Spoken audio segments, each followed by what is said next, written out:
పుష్పము జపానులో ఎంతో ప్రసిద్ధిగాంచినది. హైడ్రాన్చియా అని చెబుతున్నారు. ఈ పువ్వును చూడండి. ఒకే ఒక పువ్వు అనేక రంగులలో ఉన్నది. ఒక 3-4 కలర్లలో ఉన్నది. ఇది చాలా ఆశ్చర్యమును ఇచ్చినది. వివిధమైన కలర్స్తో ఇది ఒకే చెట్టుకి అనేక కలర్లతో పువ్వులు పుష్పించుచున్నవి.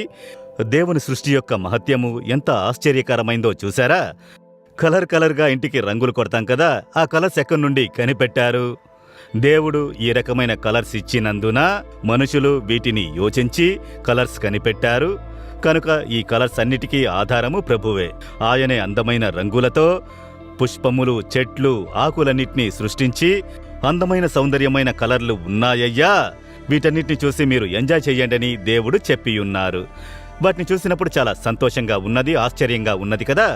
చాలా సంతోషము. సరే, ఇప్పుడు దేవుడు ఏం చెబుతున్నారు అని అడిగితే 116వ కీర్తన 8వ